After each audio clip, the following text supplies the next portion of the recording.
ప్రియ సహోదరి సహోదరుడా, మరి మనం చూద్దాము. గత సంవత్సరము ఆగిపోయిన పనులను ఈ సంవత్సరము ప్రారంభించండి. గత సంవత్సరంలో ప్రభువా, నేను ఎన్నో కావాలని కోరుకున్నాను.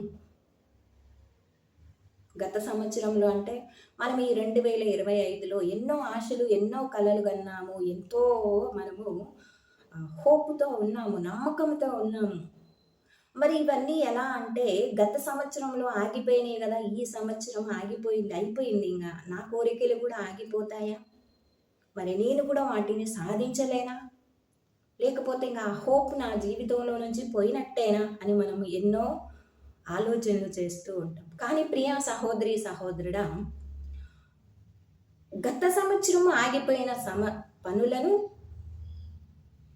గత సంవత్సరం ఆగిపోయినటువంటి ముఖ్యమైన విషయములను, గత సంవత్సరం ఆగిపోయిన నీ ఉద్యోగము, గత సంవత్సరం ఆగిపోయిన నీ ఆరోగ్యము, గత సంవత్సరం ఆగిపోయిన నీ ఆర్థిక ఇబ్బంది, గత సంవత్సరం ఆగిపోయిన నీ చదువు, గత సంవత్సరం ఆగిపోయినటువంటి నీ జాబ్ పర్పసే గానీ, స్టడీ పర్పసే గానీ, ఏదైనా గానీ ఆగిపోతే నిరుత్సాహపడకుండా మరలా దేవుడు ఏం చెప్తున్నాడంటే, మరలా 2026 సంవత్సరంలో మొదలుపెట్టమంటున్నారు. ఈ సంవత్సరంలో మొదలుపెట్టమంటున్నారు. గత సంవత్సరంలో ఆగిపోయిన మీ కార్యాలన్నిటిని ఈ సంవత్సరం మొదలుపెట్టి కార్యసిద్ధి కావించండి అని. అంటే మనం ఏ సంవత్సరమైనా గానీ, ఈ సంవత్సరం ఒక సంవత్సరం మనం అనుకుంటాము, ఈ పనులన్నీ నాకు కావాలి అని. ఇప్పుడు అనుకున్న పనులన్నీ మనకొక సంవత్సరంలో అవుతావ్యా? అవ్వవు. కానీ దేవుడేమంటున్నాడంటే, ఆగిపోయినటువంటి నీ సమస్యలు, నీ పరిష్కారము, నీ యొక్క సమస్యలు, గత సంవత్సరంలోనే ఆగిపోయిన పనులన్నిటినీ మరలా కొత్త సంవత్సరంలో ప్రారంభించమని చెప్తున్నాడు ప్రియా సహోదరి, సహోదరుడా. ఈ గత సంవత్సరం ఆగిపోయిన కార్యాలను ఈ సంవత్సరము ప్రారంభించండి. గత సంవత్సరం ఆగిపోయిన మీ ఆర్థిక ఇబ్బందిని ఈ సంవత్సరము తొలగించుకొనండి. గత సంవత్సరం ఆగిపోయిన మీ ఆరోగ్య పరిస్థితిని ఈ సంవత్సరం బాగు చేసుకునండి.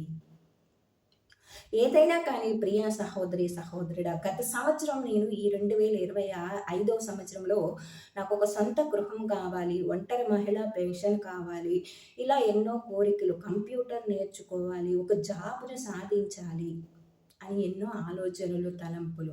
కానీ దేవుడు చెప్పినటువంటి మాట ఏంటంటే, ఆ స్వరము నాకు వినిపిస్తున్నటువంటి స్వరం ఏంటిదో తెలుసా? గత సంవత్సరమే కాదు, 2, 3 సంవత్సరాల క్రితమే నువ్వు ఆపు చేసిన పనులున్నాయి తెలుసా? నువ్వు ఏమేమి కోరుకున్నావో అవన్నిటిని ఈ 2026లో ప్రారంభించమని చెప్తున్నారు ప్రియ సహోదరి, సహోదరుడా. ఏదైనా సరే నువ్వే గానీ, నేనే గానీ, ప్రతి ఒక్కరు కూడా హిందూ, ముస్లిం, క్రైస్తవులు ఎవరైనా సరే దేవుడికి తేడా లేదండి. అందరము ఒక్కటే. ఆయన ఎదుట మనం అందరము చిన్న పిల్లల వంటి వారమే. కాబట్టి మనం అందరము కూడా గత సంవత్సరం ఆగిపోయిన పనులన్నిటినీ, కార్యాలను ఈ సంవత్సరం ప్రారంభించుదాము. ఎవరైతే గత సంవత్సరంలో నేను ఒక వ్యక్తిని ప్రేమించాను, ఆ వ్యక్తి నన్ను స్వీకరించటానికి 1 సంవత్సరం టైం అడిగాను ప్రభువా. మరి ఈ సంవత్సరంలో నా పనులు, నన్ను పెళ్లి చేసుకుంటా అనే వ్యక్తి నా దగ్గరికి రావట్లేదు. కానీ మరలా 1 సంవత్సరం నువ్వు దయచేసినందుకే వందనాలు, స్తోత్రాలు. ఈ సంవత్సరం నాకు పెళ్లి జరగాలి. నేను అనుకున్న వ్యక్తితో నాకు పెళ్లి జరగాలి.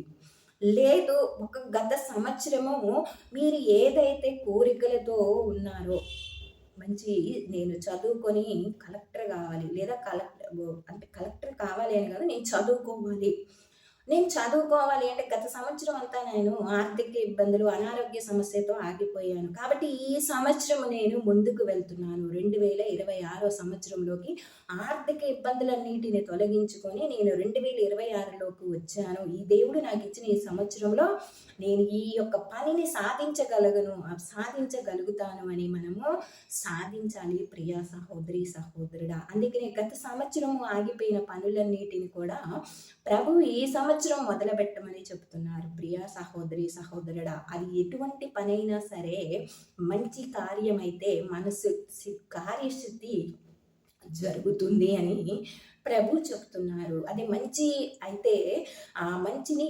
సాధించమనే చెప్తున్నారు ప్రియ సహోదరి, సహోదరుడా. మరి గత కాలమంతా ప్రభువా నేను గత సంవత్సరమే కాదు 2, 3 సంవత్సరాల నుంచి కూడా ప్రతి ఒక్క పని ఇట్లా నేను అనుకుంటున్నాను ప్రభువా.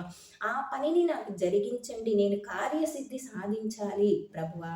అనుకోంగలోనే కాదు, ఆరంభమే కాదు, ప్రారంభము కూడా ఆరంభమే కాదు, కార్యసిద్ధిని కూడా సాధించాలి. కార్యం మొదలుపెట్టంగలోనే కాదు ప్రభువా, ఆ యొక్క కార్యసిద్ధిని కూడా నేను సాధించాలి ప్రభువా అని మరి నువ్వు అందుకు కావలసినటువంటి శక్తిని, బలమును, మాకు ప్రోత్సాహమును, నమ్మకమును దయచేసి మరలా 2026 సంవత్సరం 2025కు గుడ్ బై చెప్పి 2026 సంవత్సరంలోకి వెల్కమ్ చెప్తూ మా జీవితాలను మార్చుకుని మేము ఆ యొక్క కార్యసిద్ధికై పాటుపడే కృపను దయచేయమని అడుగుదాం. ఆమేన్. మొదలు పెడదాం. గత సంవత్సరంలోని ఆగిపోయిన పనులన్నీ ఈ సంవత్సరంలో మొదలు పెట్టుదాం. ఆమేన్. అందరికీ మరొకసారి happy Christmas. Happy Christmas and dilated Christmas and happy new year. అందరం కూడా మీరు మీ కుటుంబము సుఖశాంతులతో ఆయురారోగ్యాలతో ఎల్లప్పుడూ దేవుని దీవెనలు పొందుకొని జీవించాలని, దేవుని దాసులుగా జీవించాలని అడుగుతూ ప్రార్థిస్తూ ఆమేన్.